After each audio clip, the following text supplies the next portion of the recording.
Mind, Body, and Spirit. And today we're doing a discussion on emergency preparedness. Are you ready?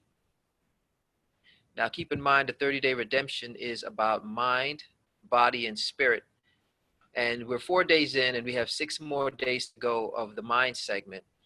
And the reason why emergency preparedness is so important is because you need peace of mind through preparation. You need to be prepared for not only catastrophic events, but just like right now, we have riots, we have looting, we have uncertainty. And the one thing you want to know is that you and your family, that you're secure and that you're doing all you can to be in the best possible situation. So we have today Alexandra Hughes of EcoEd Impact Corp. And she's going to take us through a presentation to show you how you can have yourself and your family prepared and some information that you want to know or you should know. So make sure you take good notes. And our disclaimer is that the opinions expressed in this presentation are those of the presenter. They do not purport to reflect the opinions or views of the 30-day redemption or its members, officers, staff, partners, or advertisers. So I'd like to bring on Alexandra. And Alexandra, why don't you cue up your slides and take us through this presentation. We're going to be taking notes. And after, if you can leave about 10 minutes, we would love to do a Q&A for any questions anyone may have. Okay, Alexandra. Hi, thank you. Can you guys hear me clearly? Yes, hear you clear. Okay, awesome. All right, great. All right, so yes, let's get ready. This presentation is going to give you some basic information on how to get started on an emergency plan for you and your family in your home. Just like when you're about to have a baby, you know, we plan for months when we are expecting a child, and we want everything to be as perfect as possible. We don't want to miss any details. So we plan, we prepare, and then we execute. And throughout the process, we adapt to all the unexpected things that happen, you know, midnight fevers, mysterious body secretions. You know, during those moments in the beginning, if you're a first-time parent, you know, you start to freak out, emotions get high, can't think clearly, you get anxious, blood pressure goes up, all sorts of things happen. But then those moments start to dwindle quickly after you've had practice. And, you know, when there's a child involved, there's repetition. You know, there's always that constant crying or, you know, the diaper change. You get used to it. So practice and repetition is a skill that is in every aspect of our lives. And it helps us, you know, to get better in what it is that we are trying to achieve. So why not employ that into emergency preparedness at home? In schools, the children do it. Schools have mandatory fire and tornado drills, and recently they started introducing active shooting practice. And those practices were monthly, maybe 2 to 3 times a month. So one important thing about being prepared is to help reduce fear, anxiety, and losses that accompany planned and unplanned events in our lives. FEMA. We are all part of this. Every citizen in this country is part of the National Emergency Management System. That is all about protection, protecting people and property from all types of hazards. For the last 38 years, this has been in place. It has a slew of information that can help you prepare for your own emergency plan. Now, they help us and protect us in national emergencies, but they do have very valuable information that we can use daily in our own homes and in our communities. So the next couple of slides is going to talk about their role and responsibilities. So this role and responsibility descriptions come from FEMA. This is all directly from FEMA, and it's an outline that they use in their emergency planning for the United States. Like I said, it's a public guide and a useful reference tool for our personal emergency plans. Now, if you look here at the bottom of the pyramid, which I'm sorry, I didn't go to that. Can you guys see the pyramid? Hello? Yes, we see it. Okay, okay, great. All right. So we are the foundation, the citizens. And these are our roles and responsibilities. So before there is some type of emergency, you have to know the risk and danger signs. They encourage you to purchase insurance. One in particular is flooding insurance, because not all of our dwellings come with, flood insurance, I'm sorry. They want us to develop a plan, what to do, assemble a disaster kit, and volunteer to help others before. During, plan your plan, put your plan into action, help others, follow the advice and guidance of officials in charge of the event. I'm going to touch on this part here, officials in charge in the next tier, which is the local government. And then afterwards, hold on, I'm sorry. Afterwards, we have the recovery, repair, damage, assessment. 1 second, please. All right, now the second level, and we're going to go back to the citizens, because after we go through these roles and responsibilities, I'm going to go into a little more details about what you as the citizen can do to mitigate the effects of a hazard in your area. All right, so the second level here, we have the local government. And that consists of paid employees and volunteers. They are the first responders in the event in an emergency. These individuals are engaged in preventing emergencies from happening and being prepared to respond if something does occur. Most emergencies are handled at the local level, which puts a tremendous responsibility on the community for taking care of the citizens. You have the mayor, you have the commissioners, you have public works, transportation, the school board, all of those different entities have to put their plans into action for their city. It is imperative that you know who these personnel are. It's imperative that you are involved in your local government to see, what do they have planned? What are the strategies? Where are the resources? Up here on the screen, it says, they identify the hazards and assessing potential risks to the community. So they already have a plan. They know where all the hazards are, where the resources are, the evacuation routes. They have all this information. You as a citizen just need to plug into that and know where it is and know how to get those resources and hopefully be able to volunteer and be part of that team. Also, when they are making, making up policies and regulations, you also want to be able to put your opinion in there.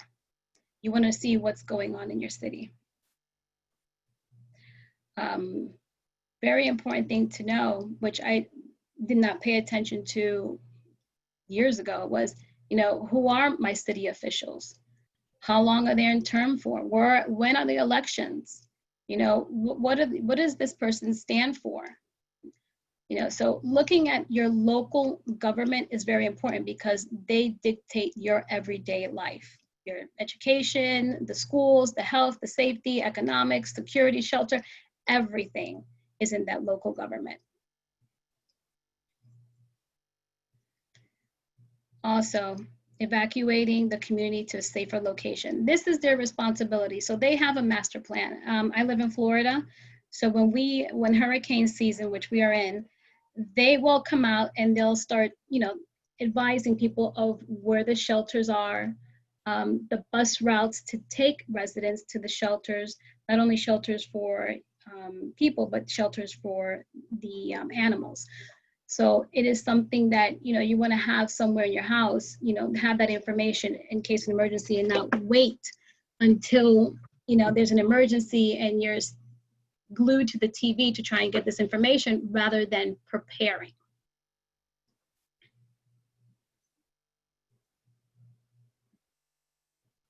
The next tier is the state. If support and resources are needed beyond what the local level can provide, the community can request assistance from the state. The state may be able to provide supplemental resources such as money, equipment, and personnel. But first step is the local. The local community and the local jurisdictions have to first use their monies. And when they run out, then they can request from the state. Now just imagine the time lapse. You know, while you're waiting for resources from your local community or from the state, you know, you could be going hungry, you could be without power, you could, a slew of things can happen. And that's why it's really important to, within your home, to have all the things that you need, because there is a waiting period. The state also coordinates the plans of various jurisdictions so that activities do not interfere or conflict with each other, to ensure personnel know what to do and efforts are in agreement. The state may offer a program that provides jurisdictions, the opportunity to train and exercise together. And then you have FEMA groups. You know, you have FEMA, the one entity up Washington, but there are FEMA sections in each state. And from there, they branch out and they work with the Red Cross. So every state has a resource that you can plug into.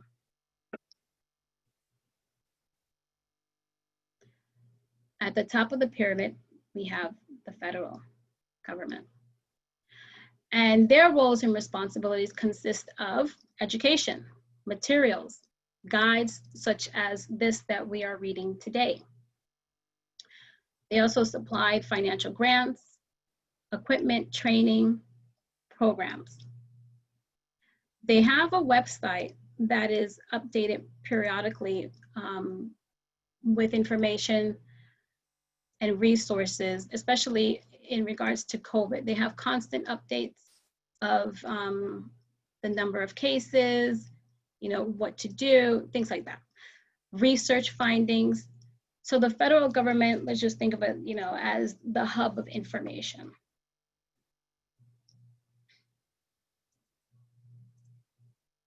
Preparedness begins with you. No matter what, at the end of the day, the foundation is you. Your preparedness is what's going to guide you into health, to a healthy and safe environment. Yes, you have the local there to help you. And there's, within the local community, there are many programs. You have nonprofits, you have churches, you have the programs within the community that they offer, the commissioners and the mayors, that directly will help you. The state and the federal, you know, they're a little bit far reaching, but these two are the main components.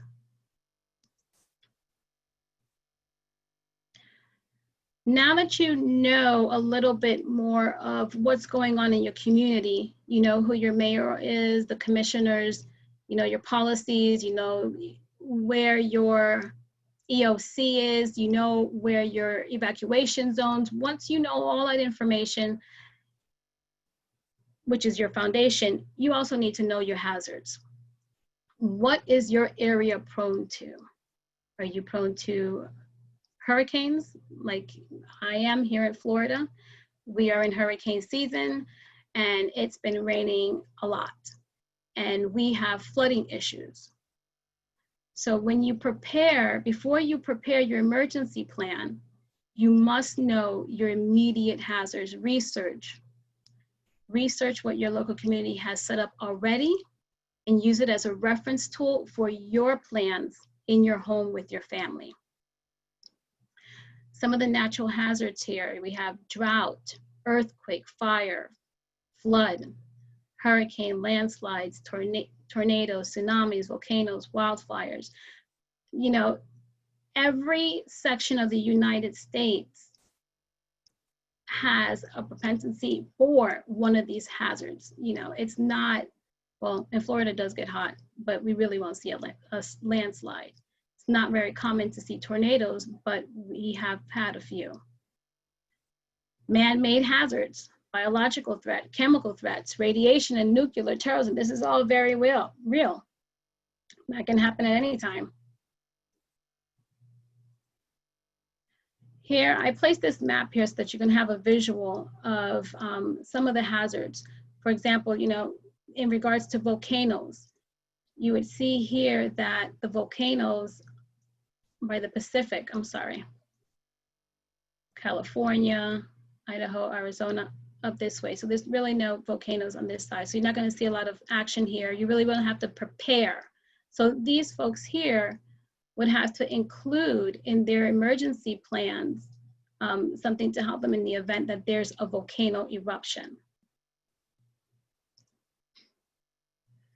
And I'm going a little bit fast, and my idea was to stop after each slide and give you guys an opportunity to ask a question before moving forward. So if you do have a question, please just, you know, jump in and I'll answer it before I go to the next slide. I have a question. Is there any kind of plan built in for what we've seen recently as far as riots? So we have natural disasters, we have man-made disasters, but is there anything that deals with riots, looting, and that type of thing, and how to move according to their plan? I believe they do. Now, if it's a public information, I'm going to check that out. I'm not sure about that. Interesting to know. But I know they do have a plan, but if it's public knowledge, that is something I'm going to have to research. Okay, awesome. Thank you. And here's a map in regards to earthquakes. Now, if you look at the red, the really dark, deep red, it will show you here frequent earthquakes are in this area, the California area. And then it starts lining up in the Midwest and then here. Luckily, Florida, Texas doesn't see that much action. You know, this is a really good project. If you have children, have them look these things up. They can help contribute to the emergency plan by narrowing down, you know, what are our hazards, as well as it helps them with their map skills.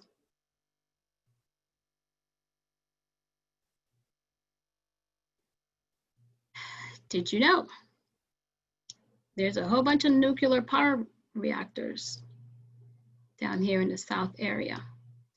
See these little dots here?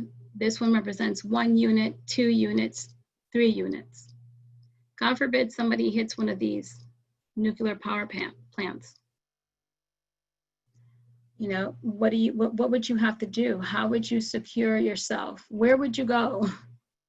No, definitely don't go outside. One of the things to do, 3 factors for protecting yourself from radiation and the fallout. That's, you know, when there's an explosion and what falls out, they call it the radioactive material. The 3 things you need to do is get as far away from where these particles are, where the explosion happened. Shielding. Shield yourself, you know, inside a building where there's thick walls, concrete, bricks. And then time. That can last 2 weeks. So you don't want to think that, oh, it's over, I don't see anything. The radiation, those particles still stay in the atmosphere for 2 weeks. So that is something to really look into and think about. And just, you know, prepare for and have in the back of your head, like, you know, oh wow, what if we got a terrorist attack and they went for one of these nuclear reactors?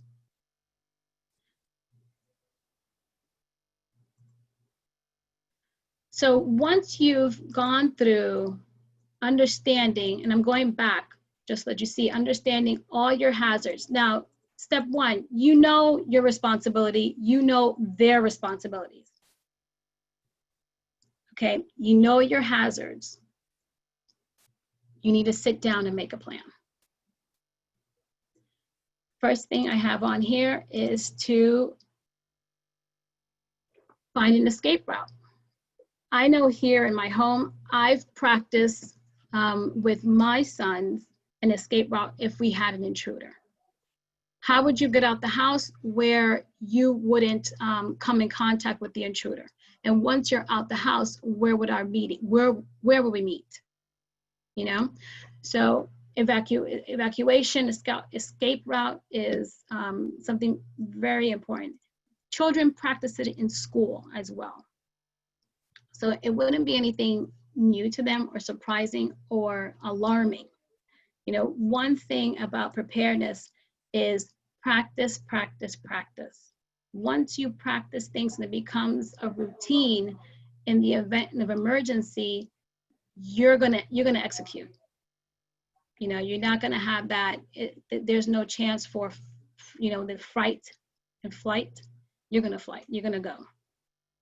You're gonna know exactly what to do because you've written it down and you've practiced it. Number two, meetup place. Emergency numbers. This is so important because we live on our cell phones. We don't remember numbers. All we have to do is just, you know, press the person's name on our cell phone or speak into it and say, call so-and-so. So knowing important numbers by heart is crucial. Yeah, we don't have pay phones like back in the days in the street, but if you were to pick up someone's cell phone, you would be able to just dial the number. So that is very important. And you can also get, if you look at that picture on the side, let me see, let me get my screen ready. Ready.gov, there's some printables. And you can sit down with your family and write down these numbers and hang it up somewhere in the house where it's visible.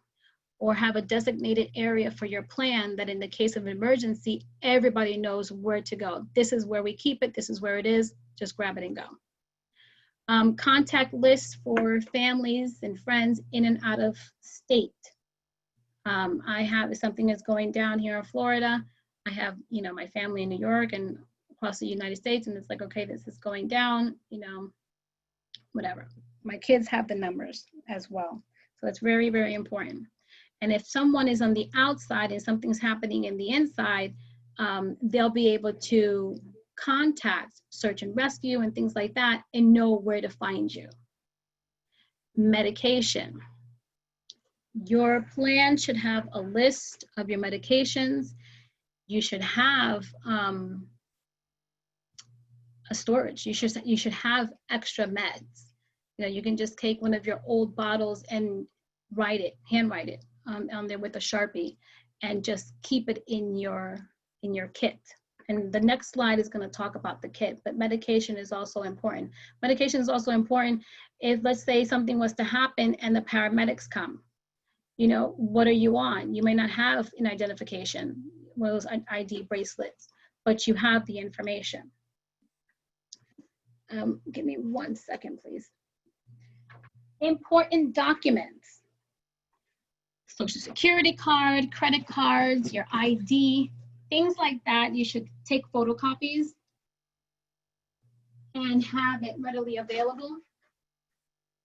Not only for yourself if you lose it, but for your family members. If you have a young child and you're relying on them to help you, they'll know where to find it and give that information to the appropriate personnel.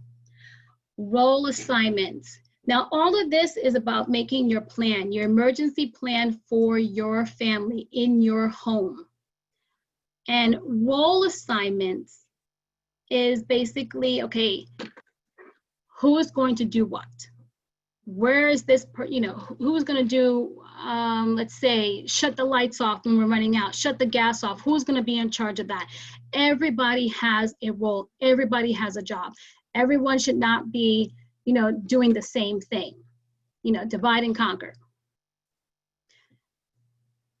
Include all family members. And when I say include all family members, even the dog can have a job. You know, people train animals for, you know, search and rescue. They train animals to, you know, defend the home. You can train animals to do a lot of different things. But also your children. Having your children part of the team gives them a sense of purpose. It gives them it reduces anxiety. So it's really important to include the children, and we'll talk more about that on the next slide. And lastly, I put on here, start thinking of alternative modes of communication. Cell towers go down, you lose your cell phone, you know, what are you going to use? Does anybody have any ideas? Please chime in.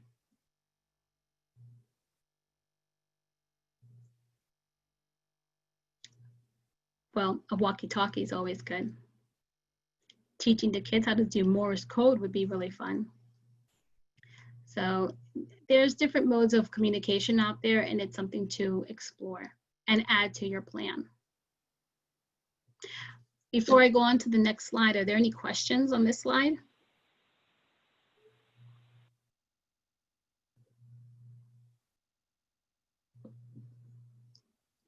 Okay, I will move on to the next slide. The next slide is about youth preparedness. And children get anxious, just like us adults when there is an emergency, just like right now, everything that we're going through, children do get anxious. And it's important for us to clarify, you know, misunderstandings, all the different thoughts that go, you know, in through their heads. Clarify, you know, risk and dangers, you know, acknowledge their concerns. It's not a good idea to shut them down. Even if they ask you 100 times, like, you know, what's going on, what's going to happen, you know, what is that, what is it, you know, just be patient, because if they're coming to you, you know, in their mind, they're probably thinking a whole lot of different things, and it's making them nervous, it's making them anxious. So they look to you as their comfort for answers. You're the adult.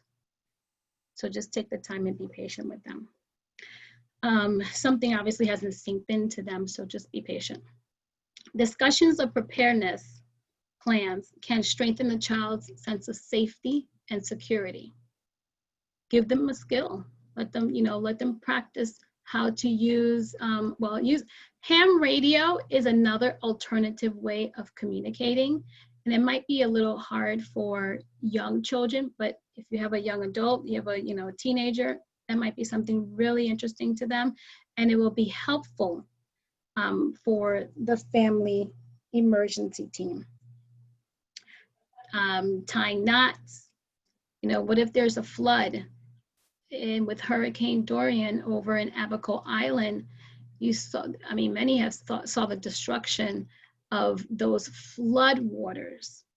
You know, what if someone had a rope, knew how to tie a nice tight knot, and, you know, tied it around a tree, you could have saved yourself from drowning and being swept away.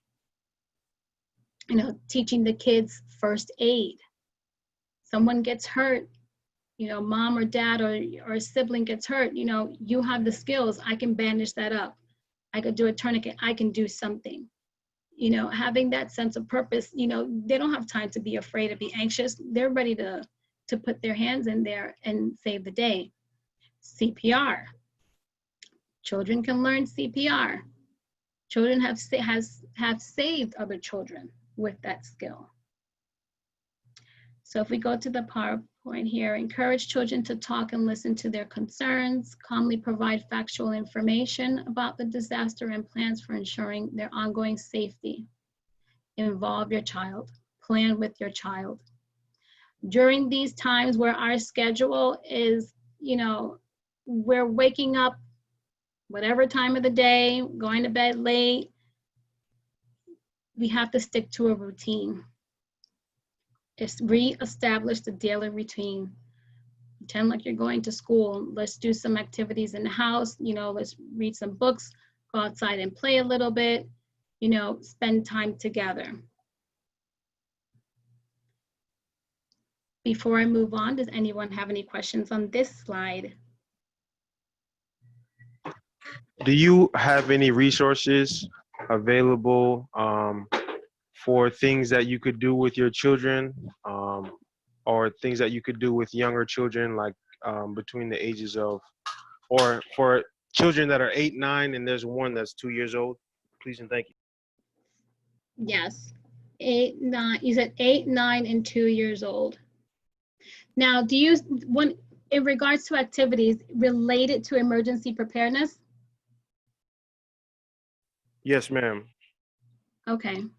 Well, I know for sure one fun thing that kids like to do, and I've done with my children, is learn how to filter water.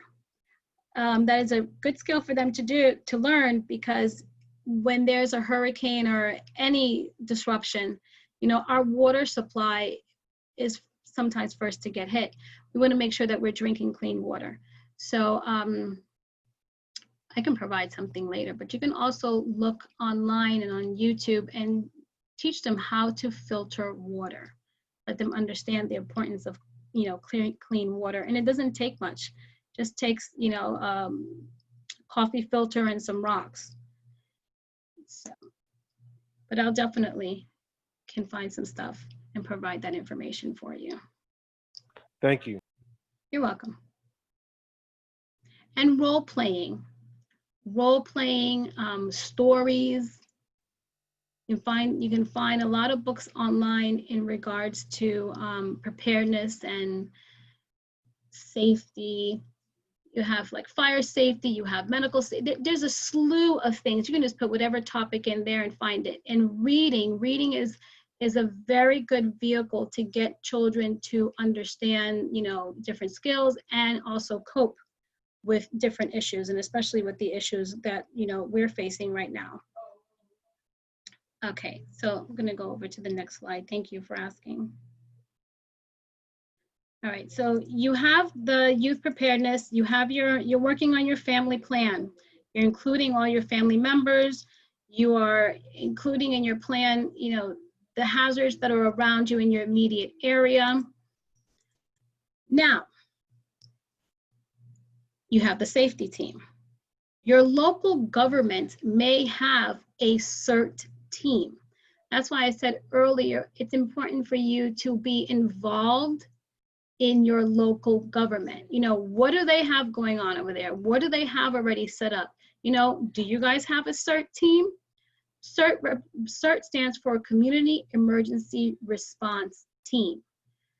CERT is a group of community volunteers that went through training. They practice first aid. They practice how to evacuate a burning building. All different scenarios that have to do with health and safety. I went through the training. I'm CERT certified, and it was a really fun experience. I had to carry a man with a pretend broken leg down a flight of stairs in a skirt. I wasn't expecting that, but we working together were able to bandage him up and get him down to safety. So these community safety teams do exist. You just have to find out if they are in your community. Join them. Get information to help you with your own safety plan. You have your plan for inside your home, but what if you have to evacuate? Don't reinvent the wheel. Go where they're going. See where they're going. Where are they getting their resources from? Let that information help you develop your personal plan for you and your family. And if there isn't a safety team, create one. You get up, you be a leader, and you go over to your neighbors who, if they're interested, family members, and create a team. And in that team, you would want someone who has medical experience.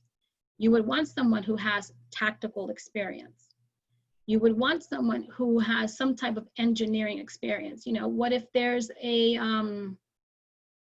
I go back to Dorian because the destruction that occurred, just a year ago was massive. The whole town was just swept away. And you saw, wires everywhere, roofs caved in. Just walking on those roads was a safety hazard. What if you stepped on the wrong wire? You have it's just a horrible scenario. And that you have to have safety in your head, because any step could be a hazard. So engineer on your team, he's going to know, if that building structure doesn't look sturdy, get out, that kind of stuff. And, wirings and, loose cables, like that's a potential hazard. So it's good to have someone with that knowledge on your team. And farmer, we all need food. Things are getting scarce. You can see now you have dairy plants closing. Farmers are throwing away their vegetables and stuff. I mean, it's just a lot going on when it comes to food. And having a knowledgeable person who, has a farm, who knows how to grow, is essential to your team, because what are the three basic things we need in life? We need food, water, and shelter. Create a youth group. There are CERT youth groups that train the youth, first aids, CPR, tactical planning. So getting a child involved, especially during this time, because they have a lot of downtime, and giving them that skill to be youthful and give back to the community is something to think about. So before I move on, any questions on this slide? I have a question, unless someone else has one. Okay. As far as these CERT teams, are they in every market? And after you were certified, does that give you the ability to teach in another market? Or Yes. do you can teach CERT in other markets? Yes, once you're certified, you can teach. You Excellent. can teach the communities. The point, you want to use those skills to go out and create these community safety teams. Okay. So it's best to have these in every local community. Should have one, because as you see in that pyramid, the foundation is us. We gotta take care of each other, and we have to prepare. Okay. Okay, so thank you. Thanks. You're welcome. All right, so this next slide is supply kits. You can have a whole bunch of more stuff on your supply kits. This is just a few things that I put on here. But there's a plethora of things that you can add to your kit according to your needs. And you know what, there is something, but I'm going to go back. Special needs children right now need something to do, and they need some attention.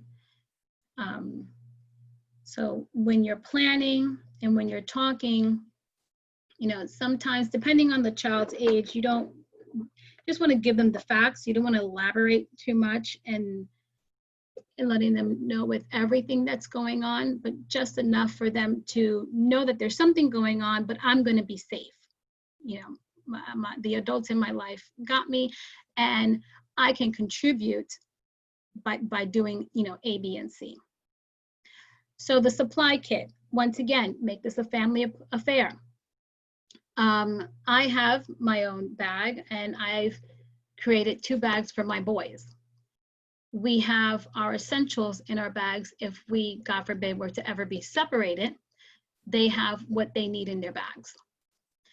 Some of the things in the bags that we have are water purification. They have water tablets that you can put into your water. If you find a river, you find a lake, you find water somewhere, you put those tablets in there and your water gets purified. They also have other handheld purification. They have I forgot what it's called, I'm sorry, it's a survival straw. But there's different water purification systems on the market that can easily slip into your bag. This right here, this picture here is a picture of items in someone's, they call it the bug out bag. And if you look down here, I don't know if you can see it, but that little bottle, small like that, can hold up to maybe 50 tablets of water purification. Something else other things that you need: canned foods, your medicine, a first aid kit, batteries.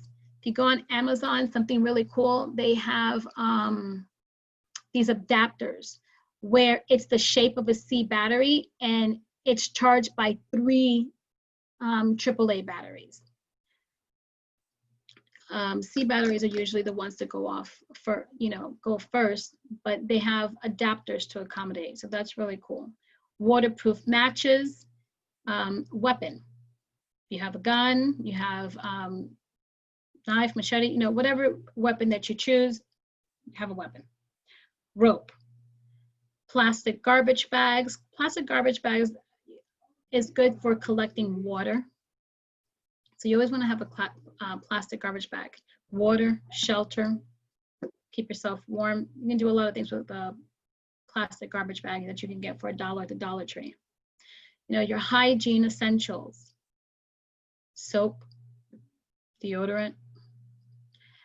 An alternative for deodorant would be baking powder, baking soda.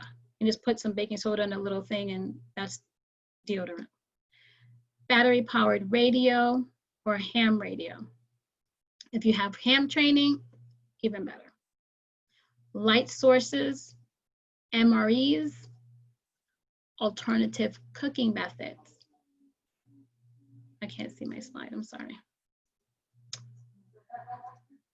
Oh, and ID, always, always, always have recent pictures of yourself, of your children. Take a copy of IDs, take a copy of your credit cards. Right now with everything that's going on, I would keep a copy of those important documents and seal them up in a nice Ziploc bag. I seal my things up because I live in Florida and here it rains a lot and there's flooding. You just never know. So always have those documents in one spot, all together secured, so that in the event you have to, go, you just grab that and just keep it moving. And lastly, I have here, clothes according to your climate. A map. Not too many children know how to read a map. The gentleman that asked for his 8 and 9-year-old, get them a map of where you guys live. Let them start to explore how to read a map. What do all these lines represent? What are the highway lines? Where are these highways leading? What will lead us to? That is an activity that the kids can start doing, today. Let's open up the map. Let's look. Let's pretend we're going on a road trip. Which street we're going to go down? Teach them map skills. In the event that we do have to evacuate and there's no GPS, how are you going to get from point A to point B? Do you have a compass? Do you know your north, south, east, and west? So those are other skills and activities that can be done at home, during these times. Fire extinguisher. Everyone should have a fire extinguisher in their home. Learn how to use it. I put this safety vest here because it reminds me of what happened in Dorian. How many people would have been saved if they had one of these in their home? So that is something to think about. It is something to have in your home, especially if you are in a flood zone area. That is something else that's very important. Know if you're in a flood zone area, not only for safety, but also for insurance purposes. And this right here, the can opener. Whenever someone's making a bag, sometimes they forget to put in this little simple thing here, the can opener. And so here's a picture of someone's bug out bag, but you can build your bug out bag to fit your needs. We have, the essentials, And there's a whole lot more. You know, I just gave you guys a glimpse. And in the future, we can build one together, and that would be really fun. So, in regards to supply kit, does anyone have any questions? I didn't have a question, but I had a comment. And I don't know how comfortable anyone is with this, but when I travel, I take pictures of my IDs. And sometimes you can have things that you could store in the cloud. Now, the cloud part of it, I don't know if anyone is comfortable with that, but maybe a flash drive, but just backup files of your documents so that you could pull it up. I mean, I can't tell the amount of times that I was able to go and pull out a file and send it out because it's already in the cloud or on a flash drive or on a hard drive. So that may be something to consider. That's a really good idea, the flash drive, as an alternative to putting things on a flash drive.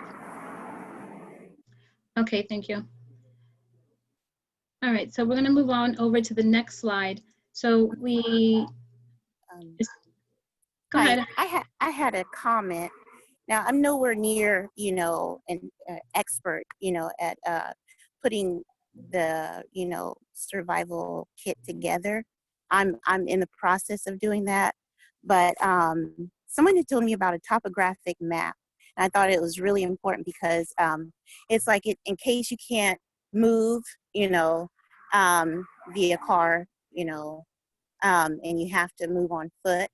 It'll show you the layout of the land, the mountains and the water, the rivers and streams and stuff like that. But I thought that was a good idea. Also, collapsible solar powered lanterns are really good to have. And they have, like, there's one that you can buy. It's for like $9.99, and it has a USB cord for you to charge your cell phone. Just want to add to that. Thank you, and that's great. And the topographic map is awesome idea, because that's true. You need to know where all the the bodies of water are, but also where the highland is. The higher you are, the better you are. So thank you for adding that in. I just put that on my list because I don't have that. So thank you. And yes to the lanterns. If you see, I always go to the clearance section and the camping section of Walmart, of whatever store I'm in. And usually you'll find some things on clearance, especially like those lanterns. And another good thing also are the solar power panels. That's something good to just buy and have, because you can just, yes, those solar panels is a must-have. So I think I purchased one a year ago off of Amazon, and it wasn't very expensive. And then you have, the little solar power generators, and you can plug in, your phones. You can plug in, all the things that you need to plug in. So thank you very much for adding that in. Also, No and problem. I'll let you continue after this, Alex. When I was abroad, they have solar powered light bulbs. I think I still have a bunch of them over there. And there's these light bulbs that have the little solar thing on the side, and you charge it up and you use it. And so since they had blackouts often there, it was just good to have. And so I have a supplier for that. If anyone's interested, and I can look into that. But solar powered light bulbs, charge with the sun, use it anywhere. Awesome. And the gentleman that asked for activities for the children, I have a workshop that I've been working on in regards to teaching the children how to make solar panels. So that's another project, sir, that you can do with your 8 and 9-year-old. And so you said at the end of the presentation, you'll provide those links or resources? Yes, better yet, I would like to get your information, and I can directly, send you some things. That would be perfect. Thank you so much. You're welcome.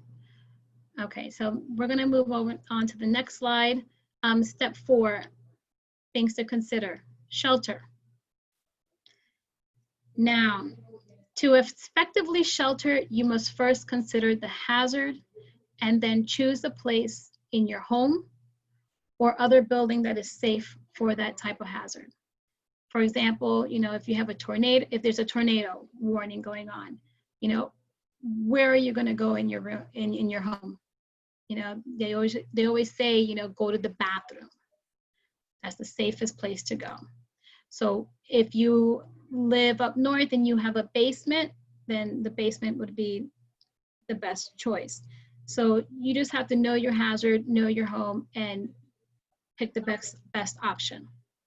Here in Florida, especially down in Key West, when there's a hurricane coming, they're like, you're not staying home. You need to evacuate. You need to go, high land. You need to go into one of the school buildings. So in some instances, you just don't have a choice. So if you are going to leave, you have to make sure that you know where you're going and what is allowed. Are they going to allow your pet to go? Are you going to be allowed to bring your own supplies? Are you going to have to count on their supplies, which is scarce? Because remember, the foundation is the citizen. You're responsible for having all the things that you need. The local will supply, but mind you, they're supplying for everybody. And the state is only going to intervene if the local needs help. So through all these transactions, all this waiting period, here you are, missing out on stuff. Like, I need this now. So just be prepared, know where you're going, know what they have and what they don't have. Here I have a picture of this crate. If you can see, it looks like a crate, and inside the crate there's two people in there. In 1941, the British sheltered in their homes inside a Morrison steel box during World War II, because there was threats of bombing, and all these things are radioactive stuff is falling from the sky. So they sheltered in their home, but within their home they were inside a steel box, and the government provided this for their citizens. They also provided them gas masks, and they were told to practice 15 minutes a day in their gas room. So they had to find a room in their house. Well, I don't know about this room, because you can see there's a window there. You would want to be in a room where there's no window. You don't want anything to be seeping in through the cracks. So here's this picture of the husband and wife just sitting here practicing their gas mask. Now, I think we need a gas mask too. I didn't put that on the list, but we definitely, I believe we need a gas mask. So that's that for shelter. Once again, in regards to shelter, you just have to know your hazards, know what's best for you and your family. Maybe you have to leave the state and shelter, with family somewhere else, because there's a big hurricane coming here in Florida, and it's not going to, Arkansas or Georgia. So let me go over there and shelter over there, and just, take all your stuff. And so you just have to just think about your area and just make the plan that best accommodates you and your family. Maybe you live in a motor home. That motor home is not going to survive. So you need to go. Where are you going? All right, so that's about it for the shelter. Do you have any questions on this? Anyone? Okay. I'm going to move on to step 5, recovery. So after everything has happened, you've got your plan, we're pretending that, we've just been through something right now, and how are we going to recover? Recovery should be part of your plan. How are we going to ensure that everyone is safe and healthy? That's the first step. Who do we need to contact in regards to damages in our home? The documents, the pictures, the before and the afters. You know, how quickly can I get this information to, you know, the insurance company? How am I going to reach my neighbors who might be in need? Where's so-and-so?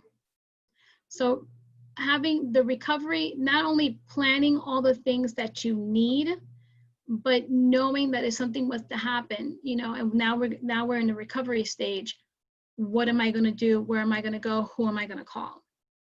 You know, those next steps. So that's also, you know, an important part of your plan. Here we have, you know, a picture of Abaco Island after Hurricane Dorian, and you can see the structure. You know, look at the wires. All that's why I said it's important to have someone. If you, let's say, if you do develop a team, an emergency team, you know, they would advise, you know, what here is dangerous. And if you don't have a team, make yourself, you know, knowledgeable that if I see a wire dangling, you know, you guys, you can't touch it. Kids, don't touch that. Stay away. That's danger. Another thing, show the children pictures. You can tell them, like, oh, if you see a wire down, oh, don't touch it. Well, what is a wire? What does a wire look like? You know, whenever you're doing explanations and teachings, have visuals. As you can see, that's why I have a whole bunch of visuals on my presentation.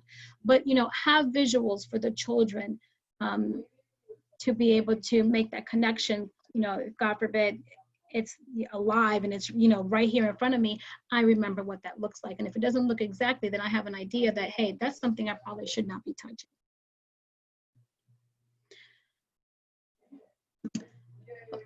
Oh, sorry. I didn't move the slide. Do we have any questions on this section?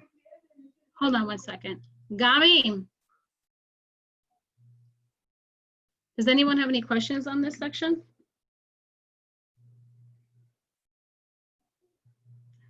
Okay. No, and in the interest of time, maybe we can just kind of go through and Okay. leave a little time at the end for the Q&A. Well, we're done. The Okay. last slide says, by failing to prepare, you are preparing to fail. So I'm open for questions, and I'm hoping that I have motivated you guys to prepare your family emergency plan. You know, there are plenty of online resources, you know, with FEMA, ready.gov. You know, you can also go on videos, go on YouTube and find, you know, how-to videos. You know, how to purify water, how to tie different knots. You know, you can start educating yourself now. You know, and I'm here to facilitate anyone who has any questions to help them get started. So thank you, everyone, for your All right, attention. awesome. Thank you, Alex, for a great presentation. Thank you. Before we go, let's see if we have any questions. I see Dana, you unmuted. Do you have a question for Alex? Yes, I have a question. Okay. My name is Janye. I have a question concerning the pyramid that you were showing earlier. I'm sorry I wasn't able to ask it earlier. I'm just not figuring out the Zoom. But I wanted to know, I believe it, okay. I wanted to know if you could explain citizen for me, please. Okay. Well, the citizen is you. You know, we are the citizens. Yeah, but And I was wondering if there was more to it, more to your explanation as to. well, in us getting prepared for in the event of an emergency, well, making a plan. Yeah. Okay. Making a plan, but before you make the plan, you know, like I was saying, know what your hazards are. Know what your hazards, your environmental hazards are. If you live in the South, you know that you're going to have hurricanes, you're going to have tornadoes, you're going to have, flooding issues. If you're out, where is this? I'm east. If you're out west, you know that there's possibilities of volcanoes and definitely earthquakes. So first acknowledging what your hazards are in your area, and then bring it home. What are my hazards here in my home? Is my structure, where I live, is it going to be able to withstand the hazards that my area is prone to? So once you have that understanding, it's like, okay, I need to make a plan.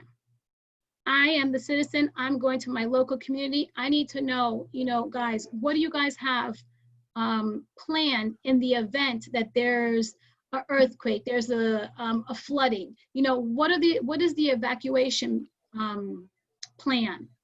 Where are the shelters? You want to go out and you want to find out what's out there already, and then use that for your plan. Because there's something in my house, I know I need to go over there. So how am I going to get over there? Well, I'm going to go this way, that way. That's why I said map skills is important. If you have a car, your modes of transportation. So we have a lot on our plate. So citizen involves being proactive. Exactly. Right? Okay. Thank you for that clarification. You're welcome. Thank you for the question.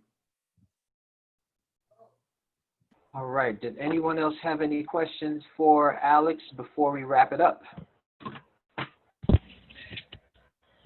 All right. Well, Alex, I wanted to thank you for an excellent presentation.